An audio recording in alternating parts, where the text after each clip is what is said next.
नमस्कार। NISM investment adviser level 1 और level 2 में न्यूमेरिकल प्रॉब्लम्स पूछे जाते हैं। इन न्यूमेरिकल प्रॉब्लम्स में बहुत से न्यूमेरिकल आते हैं जिसमें आपको पीएमटी फंक्शन का इस्तेमाल करने की जरूरत पड़ती है। आज के क्वेश्चन में हम पीएमटी फंक्शन का इस्तेमाल करेंगे और जानने की कोशिश करेंगे कि उस पीएमटी फंक्शन को हम कैसे यूटिलाइज करते हैं। क्वेश्चन में ये कहा जा रहा है कि कोई व्यक्ति है जिसको एक कार खरीदनी है आज से 5 सालों के बाद और उस कार की कीमत 7 लाख रुपए होगी।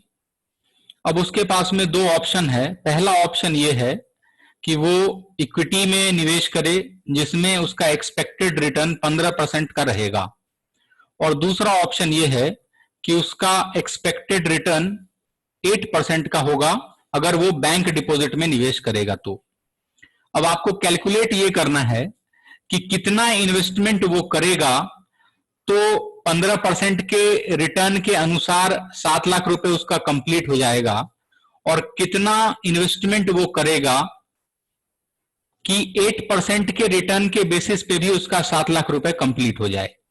मंथली बेसिस का कितना इन्वेस्टमेंट उसको करना पड़ेगा।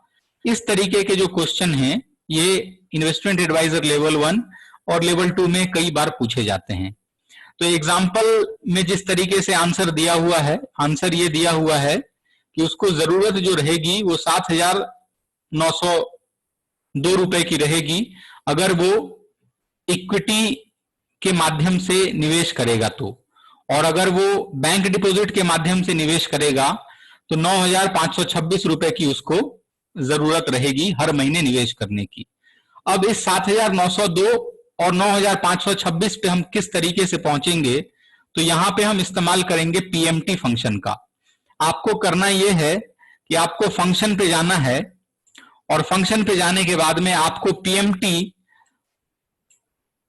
फंक्शन सेलेक्ट करना है। अगर आपके लैपटॉप में अगर आपने बार बार यूज नहीं किया होगा या डेस्कटॉप में आपने बार बार यूज नहीं किया होगा तो आपको यहां पे पीएमटी लिख के गो पे क्लिक करना पड़ेगा। ऑटोमेटिकली पीएमटी का ऑप्शन जो है वो आपके एक्सेल में आ जाएगा। पीएमटी ऑप्शन सेलेक्ट करने के बाद आपको ओके पे क्लिक करना है। इस तरीके का एक डायलॉग बॉक्स ओपन होगा। जब इस तरीके का एक डायलॉग बॉक्स ओपन होगा तो आपको करना क्या है, यहाँ पे रेट फिल करना है। अब रेट जो है वो 15% का है। अब 15% रिटर्न मिलने वाला है, एक्सपेक्टेड रिटर्न है इक्विटी में निवेश करने पे। अब यहां पे आपको ये ध्यान रखना है कि आप जो निकाल रहे हो इन्वेस्टमेंट, कि उसको इन्वेस्टमेंट कितना करना है वो आप मंथली बेसिस का निकाल रहे हो, तो सारी चीजें आपको मंथली बेसिस की ही होनी चाहिए।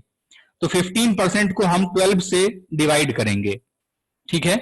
एनपीईआर, एनपीईआर का मतलब ये होता है कि आप कितने सालों के लिए निवेश करना चाहते हैं।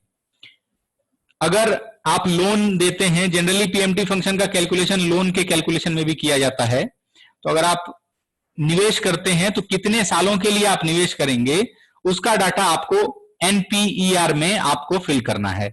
तो यहां पे अगर आप देखेंगे तो क्वेश्चन में 5 इयर्स दिया हुआ है कि 5 सालों के लिए। अब 5 साल में, एक साल में 12 महीने, तो 5 साल में 60 मंथ्स, तो आपको यहां पे 60 फिल करना है।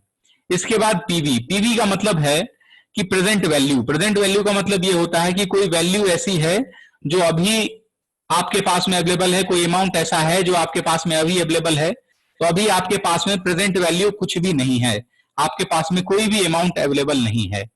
और फ्यूचर वैल्यू आप चाहते कितना है, कितना अमाउंट आपको होना चाहिए, तो फ्यूचर वैल्यू जो है वो है आपका 7 लाख रुपए का। जैसे ही आप ये डाटा फिट करेंगे यहां पे आपको वैल्यू आ जाएगा 7,902 रुपए। तो ये जो 7,902 रुपए है ये 7,902 यहीं से आया है।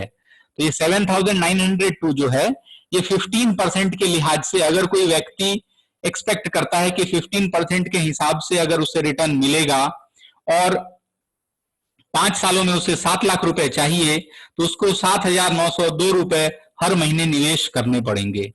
अब जो दूसरा कैलकुलेशन है सेम मेथड रहेगा, जस्ट अंतर क्या है पहले और दूसरे में, कि पहले में जो रिटर्न है वो 15% का था, लेकिन दूसरे में जो रिटर्न है वो 8% का रहेगा। जैसे ही आप 8% का रिटर्न करेंगे, अमाउंट सेम है क्योंकि आपको 7 लाख रुपए पे ही पहुंचना है, और रिटर्न जो है वो आप 8% का ही अब लेके चल रहे हैं, यानी आपको 8% का ही रिटर्न अब मिलेगा। तो जैसे ही आप बाकी सारी वैल्यू आपको कांस्टेंट रखनी है, 8% जैसे ही आप फिल करोगे 9526 ये वैल्यू आपकी आ जाएगी। तो इस तरीके से आप अब समझ पाए कि अगर पीएमटी फंक्शन का आपको इस्तेमाल करना है तो आप कैसे कैसे डाटा फिट करेंगे और फिल कैसे करने के बाद में आपको आंसर निकल के आएगा। तो इस तरीके के स्ट्रेट फॉरवर्ड न्यूमेरिकल जो हैं वो इन्वेस्टमेंट एडवाइजर लेवल 1 और लेवल 2 में आते हैं।